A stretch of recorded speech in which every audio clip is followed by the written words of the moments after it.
Cricket is my passion and I cannot avoid it. World test championships का final कल शुरू होने वाला है साउथहैम्पटन में, इंडिया और न्यूजीलैंड के बीच में। और उसके बारे में डिस्कस करने के लिए मेरे साथ एक बहुत महान प्लेयर इंडिया के हैं, जिन्होंने टेस्ट क्रिकेट में 4 चांद लगा दिए, 8,500 रन बनाए हैं। वाहिद प्लेयर इंडिया के जिन्होंने 2 ट्रिपल सेंचुरीज मारे हैं, 6 डबल हंड्रेड्स मारे हैं। डेब्यू में उन्होंने अपना टेस्ट 100 मारा था। तकरीबन 50 का टेस्ट एवरेज है। और जब वो ओपनिंग करने आते थे, इनफैक्ट बैटिंग करने आते थे, तो बॉलर्स के पसीने छूट जाते थे। हम बात कर रहे हैं नजफगढ़ के नवाब, none other than Virender Sehwag. Veeru भाई, आपका शो में स्वागत है। बहुत बहुत धन्यवाद अनीस भाई। जब खेलता था तो ऐसा लगा नहीं था कि मैंने सब कुछ किया है, लेकिन जब इंट्रो दे रहे थे आप तो ऐसा लगा यार इतना सब कुछ मैंने किया हुआ है। इनफैक्ट मैं एक लाइन बोलने भूल गया। फिल्में तो मैंने वो नाम की बहुत देखी। अगर मैं सच्चे दिल से बोलूं तो एक दबंग प्लेयर अगर कोई इंडिया में आया है तो वो एक वीरू ही है और कोई नहीं है। अब दिल से कह रहा हूँ। Thank you very much Anees भाई। बढ़िया, हम शुरू करते हैं। टेस्ट क्रिकेट का फाइनल, एक तरह से कह सकते हैं वर्ल्ड टेस्ट क्रिकेट का फाइनल। ओडीआई क्रिकेट के फाइनल हो चुके हैं, T20 के फाइनल हो चुके हैं। वर्ल्ड टेस्ट क्रिकेट का फाइनल जिसे कहा जा रहा है, आपको लगता है बहुत बड़ा फाइनल है ये? देखिए, बिल्कुल टेस्ट क्रिकेट में फाइनल या टेस्ट चैंपियनशिप फाइनल खेलना ही एक बहुत बड़ी बात है, क्योंकि टेस्ट क्रिकेट आसान नहीं है। मैं फिर भी मान सकता हूँ वनडे क्रिकेट और T20 क्रिकेट में आपको एक बैट्समैन या एक बॉलर या 2 बॉलर ऐसे जिसका दिन अच्छा वो आपको जिता सकता है। टेस्ट मैच में ऐसा नहीं है कि एक खिलाड़ी आपको हरा दे। टेस्ट मैच जीतने के लिए तो आपको 20 विकेट लेने पड़ते हैं, आपको रन बनाने ही पड़ते हैं, और एक बैट्समैन अगर 200 बना भी दे और टीम 300 पे ऑल आउट हो जाए तो भी आपके हारने के चांस बन जाते हैं। जबकि ओडीआई और वनडे क्रिकेट में ऐसा नहीं है। ओडीआई में तो मुझे लगता है कि इसलिए टेस्ट चैंपियनशिप का फाइनल खेलना ही एक बड़ी बात है। अगर वो भारतीय टीम जीत जाती है तो सोने पे सुहागा हो जाएगा, क्योंकि बहुत ही बढ़िया परफॉर्मेंस रही है पिछले कुछ सालों में। हालांकि कोविड के कारण कुछ टीमें जो कम टेस्ट मैच खेल पाई, अगर शायद वो टेस्ट मैच ज्यादा खेलती तो और मजा आता, क्योंकि और कंपटीशन जो है वो और कड़ाके का होता। तो लेकिन अब क्या, कुछ टीमें जो टेस्ट क्रिकेट कम खेल पाई, तो इसलिए ऐसा लग रहा है कि भारत शायद आसानी से पहुंच गया, बट ऐसा नहीं है। भारत ने ऑस्ट्रेलिया को हराया, साउथ अफ्रीका को, इंग्लैंड को इंडिया में हराया, बहुत सारी कंट्रीज को इंडिया में हराया। उसके कारण ही हम लोग फाइनल तक पहुंचे हैं, और मुझे पूरी उम्मीद है कि भारत अच्छा प्रदर्शन करेगा टेस्ट क्रिकेट में। सही कहा आपने वीरू भाई। मेरा दूसरा सवाल रहा था, हम उस टीम के साथ खेल रहे हैं न्यूजीलैंड, जिनके बारे में ऐसा कहा जाता है कि बहुत अच्छी टीम है ऑन पेपर। वैसे ऐसी अच्छी टीम ऑन पेपर है कि कम बात करते हैं, लेकिन जब क्रिकेट खेलने आते हैं, स्पेशली उनका रिकॉर्ड इंडिया के सामने आईसीसी चैंपियनशिप्स में बड़ा अच्छा रहा है। वो चाहे 2000 में जब इंडिया को उन्होंने आईसीसी चैंपियनशिप में नैरोबी में हराया था, या अभी रिसेंटली मैनचेस्टर में 2019 में हम वर्ल्ड कप हार गए, या T20 में जब भी खेले उन्होंने इंडिया को हराया है। तो ऐसा क्या करते हैं न्यूजीलैंड, या न्यूजीलैंड में ऐसी क्या बात है जो इंडिया को वो सही टाइम पे हरा देती है? देखिए, न्यूजीलैंड एक ऐसी टीम है जो सबको लगता है कि यार एक छोटा सा देश है न्यूजीलैंड, वहां से आती है, कमजोर सी टीम लगती है, लेकिन वो फाइट बहुत अच्छी करते हैं। वो गेम को जाने नहीं देते कभी। और जब से केन विलियमसन कप्तान बने हैं तो उनकी जो बॉडी लैंग्वेज और उनका जो किसी भी फॉर्मेट में T20 वनडे टेस्ट क्रिकेट में ना, वो मैच को छोड़ते नहीं अंत तक, जब तक वो हार नहीं जाते या जीत नहीं जाते। तो वो एक खास बात है न्यूजीलैंड की कि वो फाइट करते हैं। जितने भी जीत आपने गिनवाई वो अभी तक व्हाइट बॉल क्रिकेट से थी। अभी तक ऐसा नहीं कि रेड बॉल क्रिकेट से उन्होंने इतना डोमिनेट किया इंडिया को। जब भी वो इंडिया आ रही है तो शायद सीरीज जीत के नहीं गए। हमने न्यूजीलैंड में जाके न्यूजीलैंड को सीरीज भी हराई है। तो अब ये कड़ा मुकाबला है न्यूजीलैंड का भी इंडिया के खिलाफ इंग्लैंड में, जब ये टेस्ट चैंपियनशिप का फाइनल खेला जाएगा। तो जो हाल ही में, हालांकि उन्होंने इंग्लैंड में हराया टेस्ट सीरीज, बट मैं कहूंगा कि इंग्लैंड की वो मजबूत टीम भी नहीं लग रही थी। उनके टॉप प्लेयर मिसिंग थे। लेकिन जब भारत के साथ खेलेंगे तो भारत के टॉप प्लेयर, टॉप टीम है। हाल ही में नंबर 1 बने न्यूजीलैंड, लेकिन उससे पहले भारत कई सालों से नंबर 1 था। तो कड़ा मुकाबला मिलेगा, लेकिन भारत को ध्यान में रखना चाहिए कि न्यूजीलैंड आसानी से इस टेस्ट चैंपियनशिप के फाइनल को छोड़ेगा नहीं, लड़ेगा आखिरी गेंद तक। तो ये जरूर ध्यान में रखता है, यही अलग करता है न्यूजीलैंड को। अगर आप देखें, पिछले 2 वर्ल्ड कप के फाइनल्स खेले, दोनों ही फाइनल्स वो हारी है, और अंत तक उन्होंने कोशिश की। इवन इंग्लैंड जो जीती है वो भी कहते हैं कि लक था उनके साथ, तो बैट पर अगर ओवरथ्रो नहीं लगता और चौका नहीं होता तो शायद इंग्लैंड जीतती नहीं, न्यूजीलैंड वर्ल्ड चैंपियन बनती।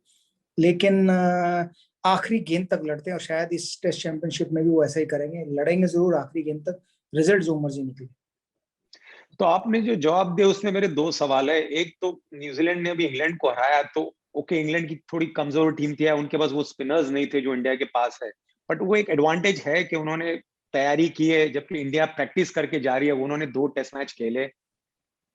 बेनिफिट न्यूजीलैंड को सिर्फ ये है कि वो ऑलरेडी इंग्लैंड में इतने टाइम से है, 2 टेस्ट मैच खेल चुका है, और प्रैक्टिस मैच से बेहतर अगर आप इंटरनेशनल मैच खेलो ना, टेस्ट मैच हो या वनडे हो या T20, वो इंपॉर्टेंट होता है।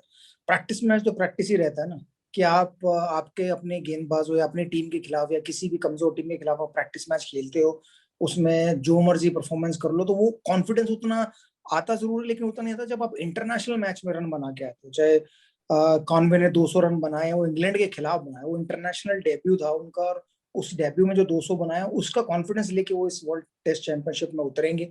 तो मेरे ख्याल से वो बेनिफिट जरूर रहेगा न्यूजीलैंड को, क्योंकि उनको टेस्ट मैच की ऑलरेडी 2 मैच की प्रैक्टिस मिल चुकी है वर्ल्ड टेस्ट चैंपियनशिप पहले से, जबकि भारत बड़े टाइम से खेला नहीं है, T20 फॉर्मेट खेल रहा था IPL, बट उसके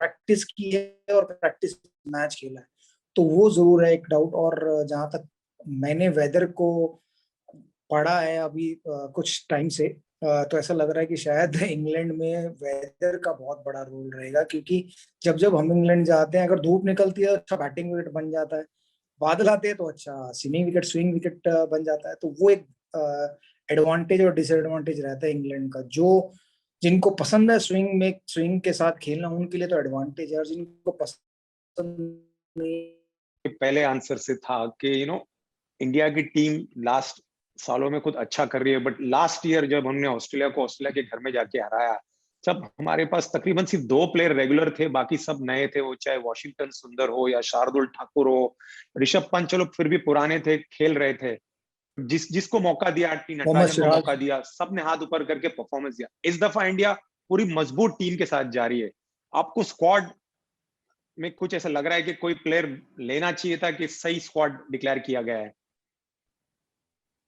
नहीं, स्क्वाड में तो कोई कमी नहीं है, लेकिन ये होगा कि प्लेइंग 11 में कौन खेलता है, तो वो भी है ना, आपके पास स्क्वाड है लगभग 18 से 20 प्लेयर, आप ट्रैवल कर रहे हो थैंक्स टू कोविड, कि भाई कोई रिप्लेसमेंट आ नहीं सकता, तो इसलिए आप पहले ही 20 प्लेयरों के साथ ट्रैवल कर रहे हो। स्क्वाड में कोई कमी नहीं है, आपके पास हर तरीके के बल्लेबाज गेंदबाज मौजूद हैं।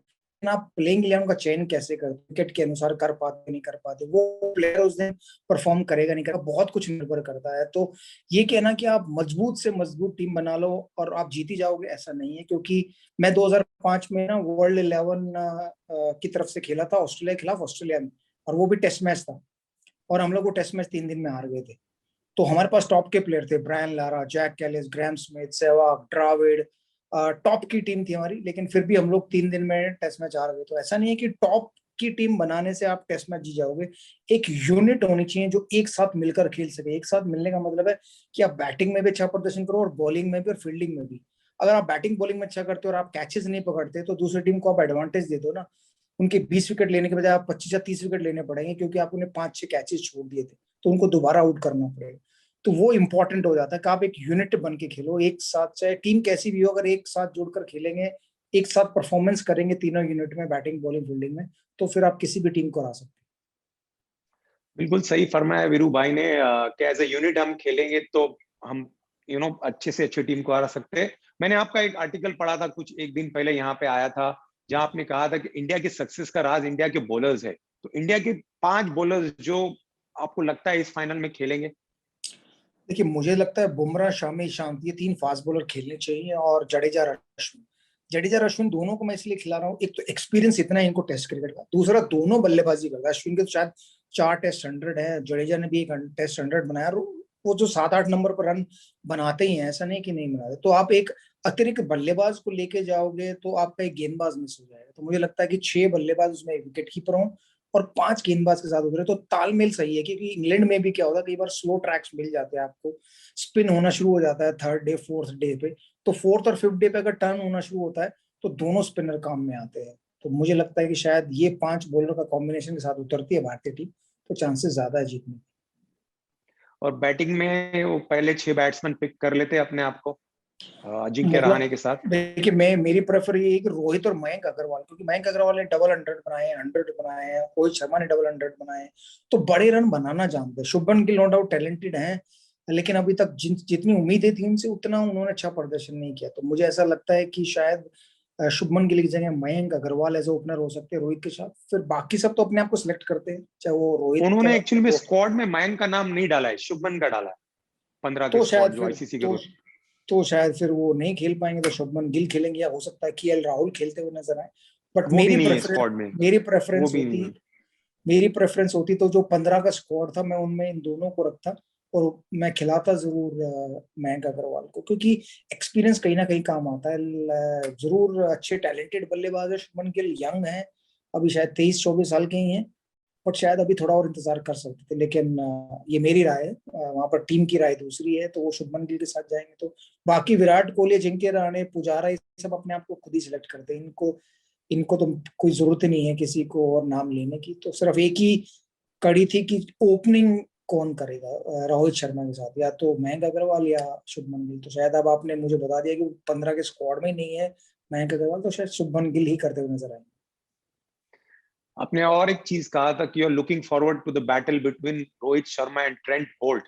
तो रोहित शर्मा इंग्लैंड कंडीशंस में लास्ट टाइम जब व्हाइट बॉल खेलने गए थे तो 5 शतके लगाए थे। टेस्ट क्रिकेट में बड़ा कड़ा इम्तिहान होगा, swinging ball, England English conditions. नहीं, बिल्कुल।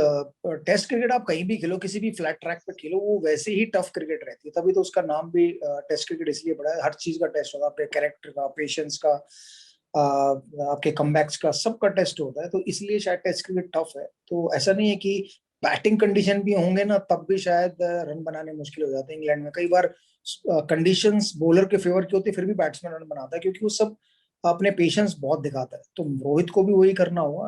बैटल जरूर है ट्रेंट बोल्ट और रोहित शर्मा के बीच, लेकिन बैटल को जीतने के लिए रोहित को पेशेंस जरूर दिखाने पड़ेंगे। वो उनका शॉट सिलेक्शन बेहतर होना चाहिए, जो कि वो 2019 वर्ल्ड कप में उन्होंने दिखाया था, जब उन्होंने 4 या 5 शतक लगाए थे। वहां पर मैन ऑफ द टूर्नामेंट भी शायद वो रहे थे। तो मुझे लगता है कि रोहित शर्मा की प्लेयर रहेंगे। अगर ओपनिंग ने अच्छी शुरुआत दे दी तो भारत अपनी पकड़ मजबूत कर लेगा टेस्ट फाइनल पर। ऋषभ पंत को कैसे देखते हो आप इस फाइनल में एज एन एक्स फैक्टर? बिल्कुल एक्स फैक्टर, ऐसे मैच विनर बल्कि मैं कहूंगा। और ना उन पे कोई दबाव भी रहना चाहिए कि उनको अपने गेम बदलने चाहिए, उनको ऐसा खेलना चाहिए वैसे। क्योंकि ऋषभ पंत से बेहतर कोई नहीं जानता कि वो किस तरीके की क्रिकेट खेल सकते हैं। अगर मैं उनको कोई एडवाइस दूं तो मुझे नहीं लगता कि उनको एडवाइस सुननी चाहिए या माननी चाहिए। सिर्फ एक ही चीज है जो वो अपनी बैटिंग में इंप्रूव कर सकते हैं, वो उनकी शॉट सिलेक्शन। कई बार क्या होता है कि वो अच्छा खेलते खेलते खराब शॉट मारकर आउट हो जाते हैं। और एक अच्छे प्लेयर की निशानी क्या होती है, जब आप अच्छा खेल रहे हो ना, तो आप पे 100 को 150, 150 को 200, 200 को 300 में कन्वर्ट करो। तब मजा है टेस्ट क्रिकेट देखने देखने में भी मजा आता है और वो खेलने में भी मजा आता है। क्योंकि मैंने अपनी लाइफ में ये किया है। बहुत बारी मैंने विकेट थ्रो भी किए, लेकिन जब जब मैंने रन बनाए तो मैंने कोशिश की मैं बड़े रन बनाऊं। तो शायद वो बड़े रन बनाने की वजह से मुझे ना एक्स्ट्रा मौके भी मिले।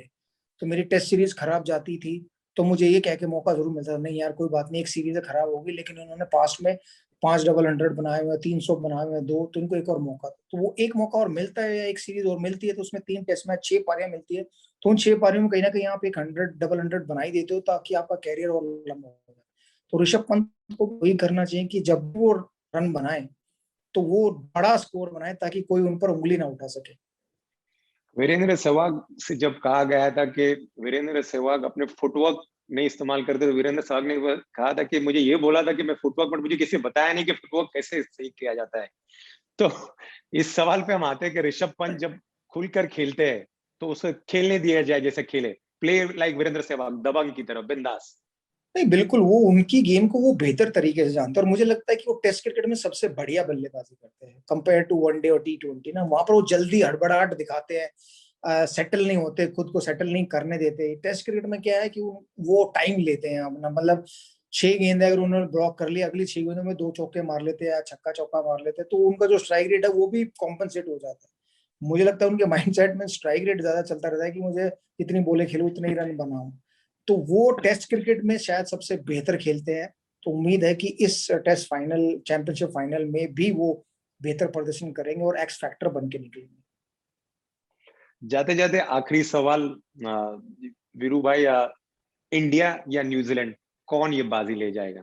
देखिए, मैं तो भारतीय हूँ और भारत के पक्ष में ही बोलूंगा कि मुझे लगता है कि अगर ओवरऑल टीम देखे तो इंडिया बेटर टीम है न्यूजीलैंड से।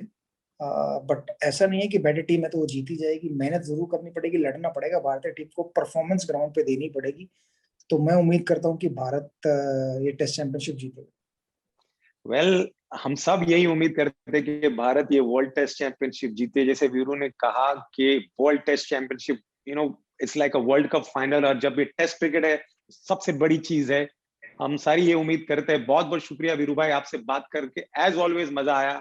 आपकी जो चुटकुली बातें सुन के आई एम श्योर सारे फैंस खुश होंगे।